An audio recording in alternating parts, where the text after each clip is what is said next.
Sailors manning the Pride of Baltimore II are reenacting maritime history of 2 centuries ago, when Baltimore clippers emerged during Baltimore's boom years in the 2 decades before the War of 1812. While Fort McHenry today provides a living history of the Battle of Baltimore, the Pride of Baltimore II reflects those earlier decades when Baltimore was the fastest growing city in the young United States. The coronavirus pandemic of 2020 is a reminder that Baltimore's citizens and sailors of those years around 1800 were living with the devastating yellow fever epidemics that emerged pretty much every summer. In 1794, yellow fever killed about 350 of Baltimore's 15,000 citizens. If we assume a mortality of 5%, that means that about half the population became affected with that virus. The mosquito vector transmitting the virus was unknown at the time, and the viral infection was characterized by the yellow pallor and black vomit of its victims. Although most survived, physicians of the time offered treatments that often exacerbated the disease, which struck hardest in port cities like Baltimore, Philadelphia, and New York. A major milestone in the War of 1812 was the Battle of Baltimore, which we all know about from Francis Scott Key, who was out in the harbor in one of those boats riding the Star-Spangled Banner. Fort McHenry withstood all those rockets and bombs, and the British fleet never got past the fort to burn the city of Baltimore as they'd done to Washington the previous month. To slow the British boats down while under Fort McHenry's cannons, Baltimoreans had created a row of sunken and chained boats stretching across the river, as can be seen at the left of this image. Another view of the battle comes from this detailed drawing at the Maryland Historical Society, showing the Royal Navy's bombardment fleet at the top, Fort McHenry with its American flag on the right, and that barrier of chained boats stretching across over to what's known as Lazaretto Point. A close look at the lower left-hand corner of this drawing shows one face of a building, which seems to be the only image we have of Baltimore's Lazaretto. It has its own American flag and a pier with associated small boats. Lazaretto Point was well known as the location where ships coming to Baltimore from the West Indies were inspected by health officers. The Lazaretto was built in 1801 after Baltimore suffered from regular summer yellow fever epidemics. Incoming vessels with diseased sailors were quarantined there, and those quarantines probably diminished Baltimore's yellow fever epidemics after 1802. The name Lazaretto comes from this impressive structure on an island close to the city of Venice, which in the 15th century was a mandated stopping point for ships arriving with cargoes from the silk trade with China. Those ships were required to remain anchored at the Lazaretto for 40 days. 6 sailors were transferred to the Lazaretto building for treatment, while their vessels remained anchored to see if other sailors became ill during that quarantena giorni, Italian for a 40-day period. The quarantine imposed by Venice in the 15th century came from recognition that ships arriving in the Adriatic seaports with cargoes from the Far East were responsible for the 14th century pandemic called the Black Death. That bubonic plague killed around 30% of the population of Europe, with associated major economic and cultural impacts, including inspiration for artists like Peter Bruegel the Elder. That's the Grim Reaper there in the center, mounted on his horse. Since the incubation period of the bubonic plague from infected flea bite to death is about 30 days, that 40-day quarantine proved helpful in restricting further European plague pandemics of Far Eastern origin.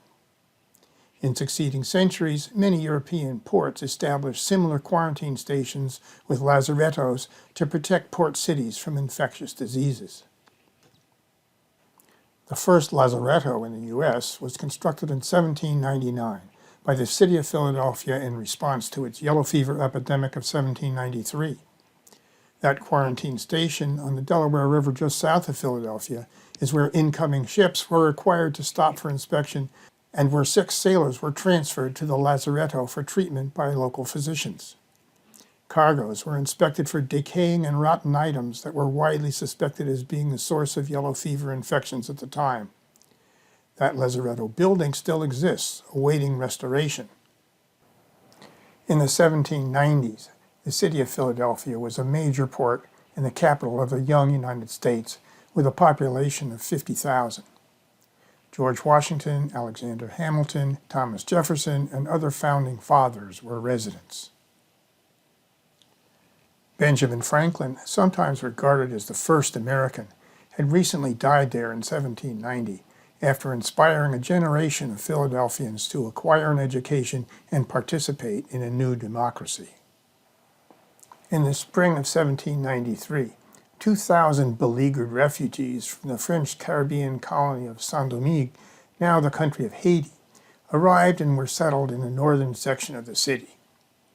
In August of that year, yellow fever appeared in the neighborhood of the Arch Street Wharf, shown here. Tragically, in the next 3 months, yellow fever killed about 10% of Philadelphia's population, even after 40% had fled the city, including President Washington. The connection of the disease with Caribbean shipping was widely recognized, but exactly what caused the epidemic was the subject of much speculation at the time. The mosquito vector whose bite conferred the viral infection was not recognized until 1881. Philadelphia's leading physician Benjamin Rush advocated treatment by vigorous bleeding and swallowing mercury salts, which in retrospect probably enhanced mortality. The epidemic ended in November when frost killed the mosquitoes, but it was a reminder that American cities were vulnerable to infections on the scale of those in Europe, harking back to the 14th century Black Death. In the 1790s, Baltimore's merchant ships provided Caribbean islands with much-needed food, including flour and fish, while returning with sugar, molasses, and coffee. The French colony of Saint-Domingue was a major player in Baltimore's Caribbean trade because its traditional markets in Europe were disrupted by the French Revolution and the ensuing French-British War. Yellow fever was rampant in Saint-Domingue in those chaotic years of slave revolt, and American sailors from Philadelphia and Baltimore brought the virus containing mosquitoes back to their home port.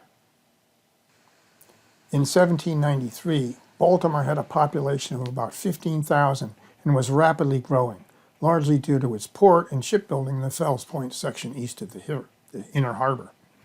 Upon learning about Philadelphia's epidemic, the Port of Baltimore quarantined shipping from Philadelphia and the Caribbean. But in 1793 to 1794, 1,500 French refugees from the continuing chaos in Saint-Domingue landed and settled in Baltimore, and by August of 1794, yellow fever had broken out in Fells Point. The epidemic ended in November with a death toll of about 350. While Baltimore's overall 2% mortality was not as deadly as Philadelphia's in 1793, Fells Point was particularly hard hit. According to a local physician at the time, this was because it was, quote, low and flat, its streets generally not paved, its alleys filthy, and the ground around it marshy in many places. He also observed, quote, that vessels preserved their crews in health by removing to a distance from the wharf and preventing the sailors from going ashore. During the decade of the 1790s, Baltimore's population exploded from a little over 13,000 in 1790 to over 26,000 in 1800, in large part due to Fells Point shipbuilding. This map shows a Baltimore clipper-like vessel berthed between inner harbor warehouses on piers. Fells Point developed many residential blocks shown here, and some of the marshes were drained. Nevertheless, the city suffered from repeated annual summer-fall yellow fever outbreaks from 1797 through 1802, with Fells Point accounting for the majority of cases. Following Philadelphia's lead, the city of Baltimore built a Lazaretto in 1801, southeast of the city at Lazaretto Point. This was described as a large rectangular building with surrounding grounds, but no detailed plans have survived, and the Lazaretto itself was destroyed by fire in 1826. Details of Baltimore's yellow fever epidemics in the decades before the War of 1812 are scattered, and we have to rely on primary sources in Philadelphia to reconstruct yellow fever's impact on life among the working-class people of Fells Point. The British attack on Baltimore in 1814 was repulsed by heroic efforts of Baltimoreans to fortify their city, and that successful defense was achieved at a cost of less than 50 lives. 2 decades before that, the people of Baltimore and Philadelphia built their lazarettos in an effort to defend against a much deadlier enemy, the yellow fever virus, that had already cost the lives of many thousands of its citizens. Meeting in Philadelphia, which was still recovering from its 1793 yellow fever epidemic, the U.S. Congress recognized that the federal government needed to help provide assistance to American sailors who were routinely exposed to infectious diseases from other countries. Their vulnerability to yellow fever and the recognition that their jobs were vital to the American economy led to passage of this landmark law in 1798. In 2020, the U.S. government's strong role in combating the coronavirus pandemic is led by agencies that are part of the U.S. Public Health Service, whose logo reminds us of its history. I have found it really interesting to compare today's coronavirus pandemic to the yellow fever epidemics of 2 centuries ago. You can find surprising parallels among the many differences in the way these viruses have impacted lives and culture. I particularly appreciate this book for providing insights into that history. The horrors of those days actually make one grateful to be enduring coronavirus now instead of yellow fever then.